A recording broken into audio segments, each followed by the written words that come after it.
നമസ്കാരം. ഷോപ്പിംഗ് കഴിഞ്ഞ് തിരിച്ചു പോകുന്ന വഴിയാണ്.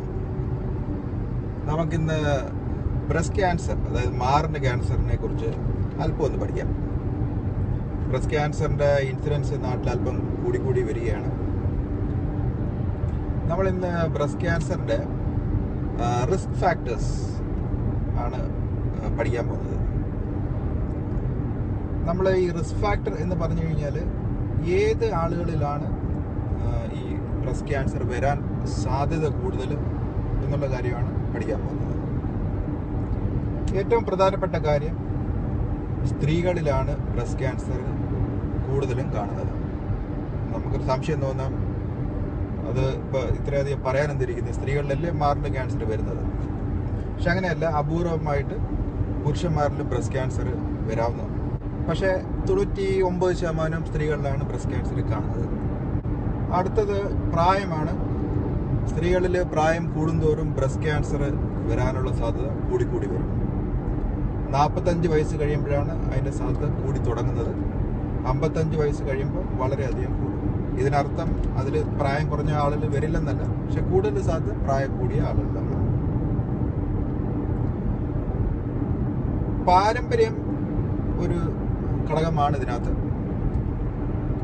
കുടുംബത്തിൽ രക്തബന്ധമുള്ള ആളുകളിൽ ബ്രസ്റ്റ് ക്യാൻസർ വന്നിട്ടുണ്ടെങ്കിൽ ആ സ്ത്രീകളിൽ ബ്രസ്റ്റ് ക്യാൻസറിനുള്ള റിസ്ക് സാധാരണ ആളുകളെക്കാൾ 2-3 ഇരട്ടി കൂടുതലാണ്.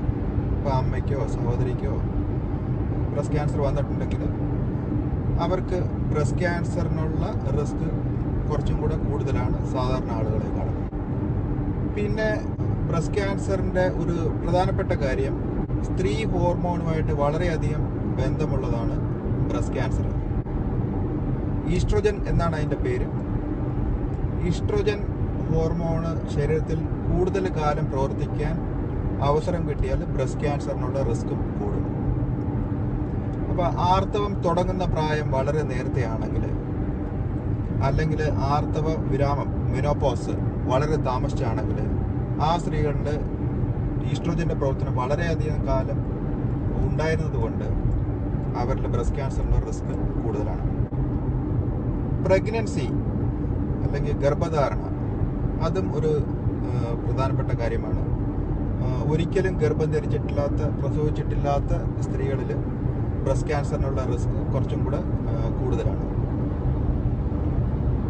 അതുപോലെ ഏത് പ്രായത്തിലാണ് ഗർഭം ധരിച്ചത് എന്നുള്ളതും പ്രധാനമാണ്. 30 വയസ്സിന് ശേഷമാണ് ആദ്യത്തെ ഗർഭധാരണയെങ്കിൽ അവരിൽ ബ്രസ്റ്റ് ക്യാൻസറിനുള്ള റിസ്ക് കൂടുതലാണ്. അതേസമയം 30 വയസ്സിന് താഴെയുള്ള പ്രായത്തിലാണ് ആദ്യ ഗർഭധാരണ ഉണ്ടായതെങ്കിൽ അവരിൽ റിസ്ക് കുറവാണ്. വേറൊരു കാര്യം മുലയൂട്ടലാണ്. ബ്രസ്റ്റ് ഫീഡിങ് 1.5 വർഷം തൊട്ട് 2 വർഷം വരെയെങ്കിലും ചെയ്തിട്ടുള്ള സ്ത്രീകളിൽ ബ്രസ്റ്റ് ക്യാൻസറിനുള്ള റിസ്ക് കുറവാണ്. പിന്നെ ഉള്ളൊരു റിസ്ക് ഫാക്ടറാണ് അമിതവണ്ണം. ആർത്തവിരാമത്തിന് ശേഷമുള്ള, അതായത് മെനോപോസിന് ശേഷമുള്ള സ്ത്രീകളിലെ അമിതവണ്ണം ഒരു റിസ്ക് ഫാക്ടറാണ്, ബ്രസ്റ്റ് ക്യാൻസർ വരാനുള്ള ഒരു റിസ്ക് ഫാക്ടറാണ്. പിന്നെ നമ്മളുടെ നാട്ടിൽ സ്ത്രീകൾ പുകവലി, മദ്യപാനം ഇങ്ങനെയുള്ള കാര്യങ്ങളൊന്നും ഇല്ല.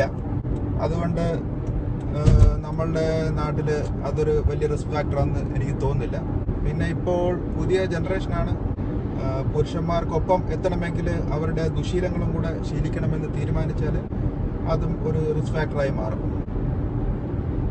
ഈ റിസ്ക് ഫാക്ടേഴ്സൊക്കെ ഉള്ള സ്ത്രീകളിലാണ് ബ്രസ്റ്റ് ക്യാൻസർ വരാനുള്ള സാധ്യത കൂടുതൽ. എന്ന് വെച്ചിട്ട് ഈ റിസ്ക് ഫാക്ടർ ഒന്നും ഇല്ലാത്തവരിൽ ക്യാൻസർ വരില്ലെന്നല്ല, പക്ഷെ സാധ്യത കുറവാണ്. ഇനി ബ്രസ്റ്റ് ക്യാൻസർ നമുക്ക് എങ്ങനെ നേരത്തെ കണ്ടുപിടിക്കാം? അത് വളരെ പ്രധാനപ്പെട്ടതാണ്. കാരണം നേരത്തെ കണ്ടുപിടിച്ചാൽ നമുക്കത് ക്യൂർ ചെയ്യാനുള്ള, ചികിത്സ മാറ്റാനുള്ള സാധ്യത കൂടുതലാണ്.